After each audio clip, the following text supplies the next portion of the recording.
I want to get to our first guest tonight. Returning from episode 2, Peoria native, Broadway actor, movie star, singer, just all-around cool motherfucker, Mr. Bart Shatto. I'm going to get the phone ringing, and we're going to dial him up and have a conversation with him and continue where we left it off, man. I had a blast.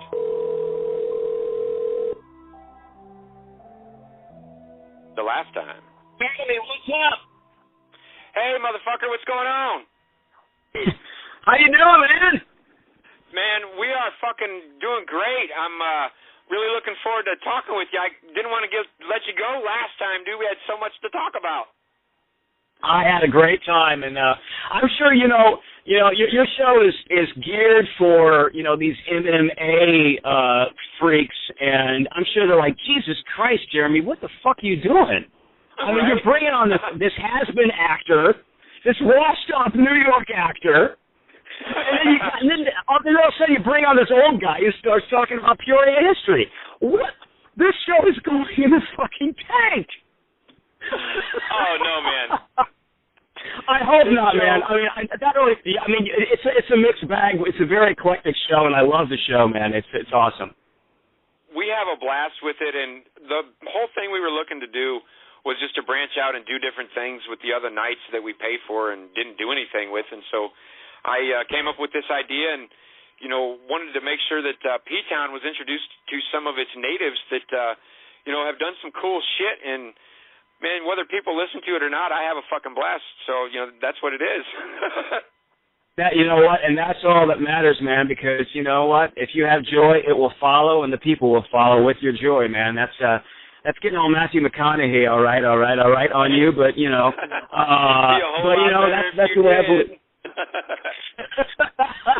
That's what I believe, man. Do the joy, people will follow, man, like the Pied Piper. So I think it's a great eclectic show and a nice mixed bag, and people will still be entertained. So, and I saw your Susan Day thing. I was like, what the fuck? Yeah, it was a WTF moment. Yeah, I had no idea that she was born in Pekin. No clue. That's absolutely crazy. And then, I'm also interested in playing Gerald McNally in TSO and kind of being the homeless guy for 10 years in TSO and kind of living that kind of homeless, acting like the homeless guy. And then now I'm playing another homeless guy in this new musical called Cardboard Castles, and I'm going to be working on next month. And I'm like. And this guy, what's his name? His name is that you interviewed. That was really Willie York? Willie, yes. What is up with this guy? It's an interesting story. Well, there's a lot of rumors out there, and I am friends with Willie, and so I wanted to put it out there. What his real story was, and I got to know him, and he became a friend. And most people know him as just this drunk, crazy guy that screams and hollers at him as they drive by and honk. He did crazy stuff back, in through the 80s and early 90s, to get locked up during the winter to stay warm and eat. And as he's gotten older, he's mellowed a lot. And I got to know him, and I got to know his heart and the real guy inside of him. And that's why I started the Facebook page with him. And we raised money for charity, donated it to the Children's Hospital, and we did a lot of fun stuff. And I just he's a man that chose to live on the streets. Alcohol and alcoholism was a big his downfall. At the age of 6, the guy was drinking, and by the time he was out of high school, he was a hardcore alcoholic. Wow, man, it's you know what? I have to go on the Facebook page because I had no idea that you had this Facebook page set up and this charity as well. So I will definitely get on that and find out more about it. But kudos for you, man. Kudos to you because these are the guys that. Dude, I'm not saying I lived it. I wasn't ever homeless, but I know what it's like to dress up like a homeless guy, and for people to pass you by and act like you are not even close to a human being, and now I get a chance to actually play this guy in this new musical, which is really, really super interesting, and so kind of it's full circle, but like. I'm very interested in the people that live on the fringe and those people that decide whether it's, I mean, some people are suffering from some sort of addiction, or whether it's schizophrenia, or some people just decide. I decided with Gerald, this character, that the guy was just going to quit. He was just going to quit life, man, and quit society, and quit, society's norms and mores, and say, screw it. I'm going to live my own life on the edge of my own life, and there's people out there that live on the fringe that are off the friggin' grid that I'm also very interested in their stories too. That's Willie to a T, man. He had the great jobs at Caterpillar and Bemis and Keystone and Hiram Walker and all those good places, and he just quit and decided, screw society and all your rules and your norms. I'm doing it my way. And a lot of people think that's crazy and they don't like it, but hey, the man's probably happier than most millionaires I know. Oh, there you go. And I know. Listen, I don't want to leave him out. I got my homeboy Vic Nasty sitting here, man. I just wanted to let him get in there and say, hey. Vic Nasty, what's up, man? Good. Some people are forced to nature in a hurricane, Perm. You just got to let them rage. And Bart's a hurricane. You got to let him rage. It's all good. I will do some damage, brother. Vic Nasty, how you doing, man? It's good to hear from you again. Thank you for bringing me on the show again, man. I'm doing well, brother. I'm just sitting here listening to you talk about, your different parts and stuff like that, and cardboard castles and everything. I think a lot of what we see in people is a mirror. And whether it's somebody we aspire to be or someone we know we could turn out to be. But, maybe that's where the feelings come from. When we look at a homeless person, we know that's what we could become if we don't keep things in check. So maybe that's where it comes from. Dude, that's so profound, man. I didn't think we were going to get so profound so early in the show, but it's really profound of you to say that, Vic Nasty, and I think it's not only a mirror, but it's a reminder of you were one paycheck away from being homeless, absolutely. But it also teaches what I learned of dressing up like this homeless dude, like as Gerald. It teaches tolerance. And you know what? When I was doing that homeless dude thing, and people were rejecting me and looking at me like I was a piece of scum.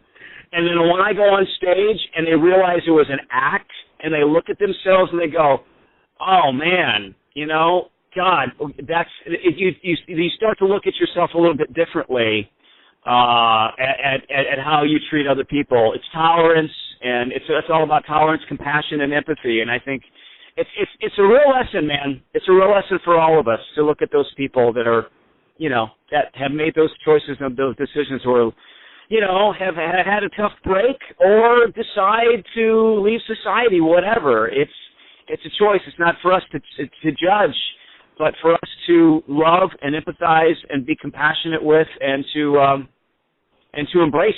You know what I'm saying? And Bart, it's always good to... Go ahead, Perm. I was just going to say, kind of as a segue to carry me home, talking, tolerance and empathy and compassion. I wanted to hear a little bit about the movie. Is there a release date yet? You know what? There isn't. There actually, what I found out is this film is 8 years in the making, by the way, by a guy named Tim Che. I didn't realize it was going to be kind of like a religious, I don't want to say a religious film, but it's really designed. This Tim Che dude is a filmmaker for more of religious films. He's done big budgeted religious films. I don't want to say religious, but more Christian advocate, Christian oriented films. And I just thought it was a really cool, epic film that had some really cool music to it, and with Cuba in it, and I was like, oh, this is cool. But this Tim Che dude, it's 8 years of research, 9 years to the screen it took. It's a $20 million film, which is a very low budget. It's the third highest budget for a Christian film behind Passion of Christ. It's pretty wild, but it's an epic film with these two stories, these two redemptive stories juxtaposed with each other about this black family, this African American family who are escaping this plantation. I call it kind of a user-friendly 12 Years a Slave. I know I'm not making fun of it, but it is sort of a user-friendly 12 Years a Slave. I would say more of a Christian-oriented 12 Years a Slave. with music and with some period music that people are singing in the show. So I don't want to say it's a musical film, but it's a dramatic film with music. But actual characters do sing in this film, and they sing period pieces that are the dramatic content happens in the film within the realm of the scene. But it's a very interesting film. But what I realized also is it was an Australian director. Cuba signed on because he was very interested in the film, and he wore a producer hat in the film as well as, of course, the lead actor. But it looks like it's got distribution rights in Australia right now, which I'm kind of disappointed. But it doesn't mean that it's not going to have a life on, who knows? I don't know. Maybe Lifetime, some cable show. I don't know. I don't know where the life is right now with this film. They've had 2 screenings already, but I watched the trailer and I was intrigued. I definitely want to see this thing. That's why I was asking. It's a really interesting film. And working with him was also interesting as well. And the director was a bit of a novice director. He had done a lot of musical theater before, believe it or not. And so he was bringing in like musical theater forces within the film, like splattered in with characters in the film, like Terrence Mann, who's in Pippin now on Broadway. Terrence Mann has done tons of different things. He's been in the business for years. Philip Boykin was in Porgy and Bess on Broadway. But the great thing, of course, is working with Cuba, working with William Sadler. Bill Sadler was in. Oh my God, he is a legend. He's one of those old characters. Iron Man 3. Oh my God, Die Hard, the Steven Seagal the Hard to Kill thing. I mean, and just sitting in the bar and listening to stories of working with Steven Seagal was like incredible. This guy is, and then plus he's a very accomplished musician. So we'd be in the hotel room, and he'd be playing all these like bawdy little tunes on his, on his guitar and mandolin, because I play a vagabond musician in the film, along with 2 other guys who are musicians. And we help the family. The scene is, I'm in the first half of the film, the first third of the film. We help Cuba's family from the first station of the Underground Railroad we actually helped them to the first station of the Underground Railroad. So the funny story is, the first day of filming, by the way, I had never met Cuba, of course, before. They filmed in Connecticut. They did some location shoots in Fiji Islands, and all over the world. But they found Connecticut to be really pristine, in the forest, and it's beautiful to film there. So the film is set up where he's first meeting this group of guys, group of guys who are going to take him and his family to the first station of the Underground Railroad. And so I play this vagabond musician called McGee. I've got 2 other guys with me. And that's kind of our beard. That's kind of our facade, is we're musicians, but we're also helping families to the first station. It's a very dangerous job. And I figure that it's not even I created my backstory that I used to be a slave trader at one time. But that I changed ways. I made a transition in my life and decided to do good for humankind. But yeah, the first scene was set up where I was like, we had our own trailers. It was really a cool experience being on set for this. It was 2 horses and a wagon, and they were meeting the family for the first time. So when I met Cuba, we were never formally introduced. We just went right into the scene, and they were setting up scenes for the shot. They were setting up the scene for all the different kind of camera shots. And so, of course, he has this Lincoln Town Car parked, all ready to go, because in between takes, he would go straight to his Lincoln Town Car. He didn't really talk to us that much. I think he felt like he was wearing, he was kind of wearing a director hat, a producer hat, so he felt like he had to. The director was a bit of a novice, not that he didn't know what he was doing, but Cuba was kind of directing us as well. Which was kind of cool to see how he worked. So it's me and these 2 musicians on this wagon, right? The horses are parked there. About 1,000 feet in front of us is like a little bridge, and then you got to go over another covered bridge. So we're in this clearing. they come up on they come up on the musicians, and he's very reticent. The scene is he's very reticent. The family is led by this abolitionist character. He's kind of like a William Garrison sort of character. It looks like a Quaker, so he's like a Quaker dude. And so he leads the family all the way to the end of the film, so it's a major role. So, of course, I'm really good friends with this abolitionist guy, and we set up a meeting point, and the first scene that we film is that we're meeting each other for the first time. And he's not really liking us. We're white guys. He's not really liking us. And he comes up on the wagon, and there's chains in the wagon because we're supposed to chain them up to look like we're slave owners and that we're just transporting these slaves, even though what we're really doing is we're taking them to the first station. So the whole scene is about him and me having, him like going, I'm not going to chain my family up. This is, I don't trust you guys. And I'm like, hey, you know what? Everything's cool.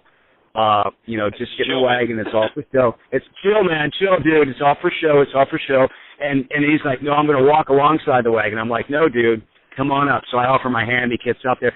So, I actually end up saving the family later on during the film. We get stopped at a roadblock. It was so beautiful filming there, man. We're like going down this descent and into the forest bed. It's like amazing. And then you can see these. They had hung up these dummies. So we're passing these. These African American folks who were hung up from trees. It was like so eerie that day. It was like raining, and there's a scene where I end up saving the family. We come to a roadblock, and these guys stop the wagon, and then they start like messing with the family. They start messing with Cuba Gooding's wife, really super inappropriately. And I pull my gun, man. And it's such a brilliant Clint Eastwood fucking moment in the film. And I'm like, dude, I can't. You couldn't even wish for a better moment in the film. It's just like it's so awesome. So that's. You were talking about playing Gerald McNally and, dressing up like a bum and kind of what you took away from that experience personally. From this film, what did you take away, personally? What did you get out of this? Well, it is about tolerance, and I'm also doing another show right now. We have performances this week. It's a new musical called Sweetie. It takes place during the Depression. I play this outcast reverend who takes in these African American young kids, teaches them to play music, instruments, and teaches them to sing. And then his dream is to create this orphanage or this parish house for these kids, and then to take in more orphan kids to give them a life and to give them opportunities to make a better life for themselves. So I'm doing this musical right now. I've been in rehearsals for 2 weeks. You're like a freak of nature. You're just always go. No, it's crazy, man, because these roles I get attracted to these roles which are like, this guy's a very charismatic preacher. He's like a Joel Osteen preacher. He's like a rock star at what he does. And he leaves his wife behind, and he takes these kids to New Orleans, and his dream comes true. He's like the eternal optimist. So it's like I'm kind of faced with these characters where I'm kind of figuring that out right now. It's all about racial intolerance, and playing these characters of being faced with that, and being faced with that head on, and like being.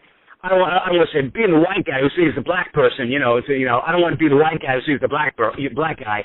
It's not about that. It's like, but I seem to be playing a lot of these characters, and Something Whispered to Carry Me Home, they has 3 names of the film, also taught me that as well. It's just like about this kind of intolerance that happens, and just watching this show recently on the ID channel. It's called Injustice Files, where, and I know this is in Illinois, and they even did an expose in Illinois and in New York State. This wasn't the southern states that sundown cities. Have you ever heard of sundown cities before, where blacks weren't allowed after sundown, and if they were found, they were killed, man. They were killed brutally. They had signs up on the east side of town that told him, run, don't let the sun set on your head in this town. Exactly. And I'm watching this. I'm going, oh my God! I'm doing a musical where there's a scene where I'm going, hey, sweetie, the musical's called Sweetie. I'm like talking to this young girl who I've taken in. I'm going, it's probably best not to read that sign. And the sign says the same thing. Don't let the sun go down. You know, the N word. Don't let the sun go down on you.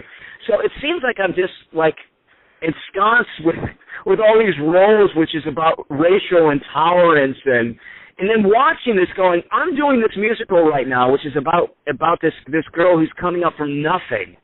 And not saying that the white man is saving her, but she's given an opportunity to change her life. She's coming from, you know, this woman, a mother who's pretty much a prostitute, coming from like nothing, like no resources. And I'm playing this minister who just takes her under his wing, and you know, and she creates an amazing life for herself. These stories happen all the time, and then watching this sort of racial intolerance still happening while this guy is going along this route on the ID channel, I'm like, oh my God, there's still sundown cities?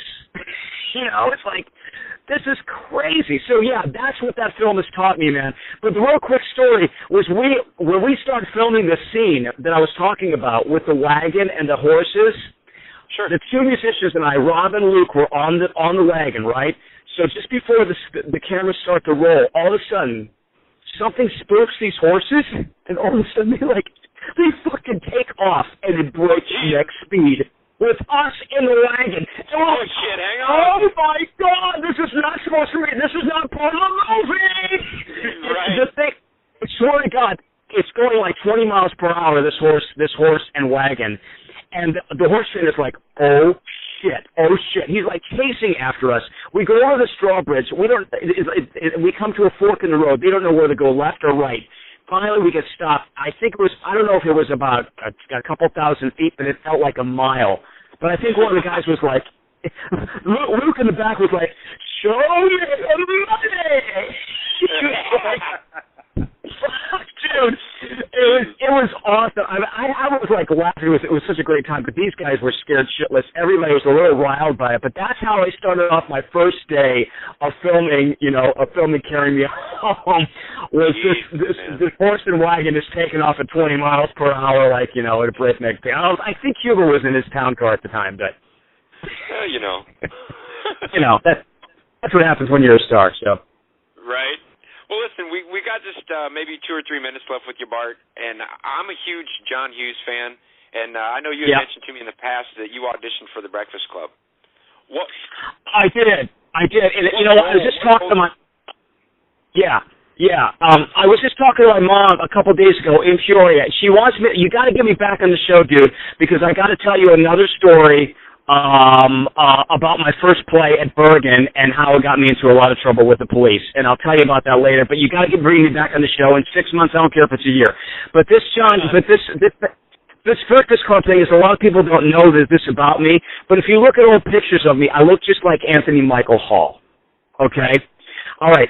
So I think I was a junior in high school, right? So me and my buddy decided to go up to Chicago to audition for this kind of combined audition where it's like all these summer theaters are gathering together, auditioning all these actors, or, you know, all these, you know, newbie actors. And, you know, they may see 600 actors in an afternoon. So I went up there, I prepared this monologue from a classical play. I don't even know what the fuck it was. I didn't even know what the hell I was saying. It wasn't like, you know, it was like not even age appropriate. It was like a classical Ionesco player. It was crazy. So I'm in a classroom. I'm having this audition. From what I remember getting up there, and I completely just blanked on my monologue, right? I'm a junior in high school. I don't know what the hell I'm doing. But I'm a pretty good actor, good raw actor. Obviously, I have a good look. So I totally bombed my audition. And I go back to my home, and I don't know if it was Peoria, or I think I was living in Bradford at the time, which is 800, like a small town of 850 people, which I talked to you guys about. We get a call like a week later.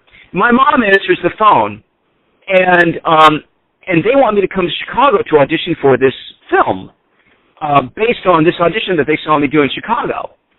And my mom came up. My mom said, "Well, Bart felt like he didn't really do a very good job." And the casting director was like, well, I thought he did very good. I thought he was good enough to come and audition for this film. Well, it was a John Hughes film, and John Hughes had just done, I think, all the vacation movies at the time. Right. So I don't know. I do not believe that 16 Candles and all the rest of those amazing films came out. Planes, Trains, Automobiles. Breakfast Club was one of his first films. And of course, Michael Hall was in Vacation. So it's not that it already was a precast. So. Right. I'm like freaking out going, oh my God, I can't, I mean, I'm just a kid from the Midwest. I have no idea what's going on. So I talked to my mom recently, a couple of days ago, and she said, okay, so you went up with your aunt and me, and somebody drove us up to Chicago, right? So I obviously get the sides, and the sides for this character, which is the Anthony Michael Hall character. He's the nerd character in The Breakfast Club. It's the scene where he kind of breaks down, where he breaks down and he actually tried to commit suicide because he just couldn't stand being a nerd anymore. And it's all about like building this, this pink elephant or something like that in I don't know, ceramics class or something like that. So it was this whole monologue. And it was supposed to take place in a library, but there was nobody in the library. It was just, it was just the kids from the detention hall. Well, so I get there. I'm brought into this huge high-rise building. There's other younger actors sitting there. Like, I think there was an actor with like a briefcase, and I was just like, what the fuck? Obviously, these kids are like child actors, like with agents, and like they knew what the fuck they were doing. And so I go in, I'm escorted up into this fucking suite to meet John Hughes in his office. And I end up reading with... Thing as hell. Dude, I can't even believe it. It was like a dream. And so I read the scene with him. I didn't feel good about it because he gave me a note. He said, I guess I don't know if I don't know if I was too loud, but it supposedly was supposed to take place in a library, but it doesn't make any sense because it wasn't during school. It was just like the 4 or 5 kids, and they were just hanging out and on a Saturday with the school being completely vacant. So he apparently gave me a note, and it kind of threw me off. I was very green and very innocent, and I didn't know what the hell I was doing. But I was a raw actor. And I think it threw me off, and during the time when I was auditioning, my mom said, well, your Aunt Noni and I went out to a bar while you're... We went to a bar down the street while you were auditioning. I'm like, oh, God, Mom. And I said, so where did we meet? What's that? I said they were doing shots in preparation. And so I said, Mom, I remember me getting in the car and just being, like, really quiet. And Mom going, and this is what I remember. And my mom going, so how'd it go? I was like, I don't know, but you know what? I think I stole John Hughes' pen because I had his pen in my hand. It's like, I don't know how I did, but I think I stole John Hughes' pen. But my mother has a different story. My mother said I walked into the bar. Like, I knew what a bar was. Like, this, 16-year-old kid's going to walk into a bar all of a sudden. It's like, hey, Mom, I just had an audition for, one of the biggest cult films in Hollywood, even though I didn't know at the time. But she said I walked into the bar. I was, all, upset, and I'd really blown it. But I remember stealing John Hughes' pen. I do remember that. Of course, I didn't get the role. Anthony Michael Hall got the role. I don't think I stood a chance in hell, but I think, I was given a shot for a big friggin' film, and, I blew it. It's a huge opportunity, man. Fuck. Yeah, it was such a touch with fame, which I've actually never grasped since. So, you got the pen. That's my John Hughes story, man. We're running out of time here, man. We got to get on down the line, and we're going to talk with your Uncle Norm next. Hey, give him my best, man. Bring me back on the show when I have some more. I got another funny story for you.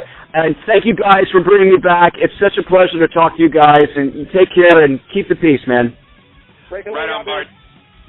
From me, Vic, and everybody listening, thank you for taking the time, Bart. It's always a blast, brother. We'll talk to you soon. My best, my love to all you guys out there. Thanks. Later, bud.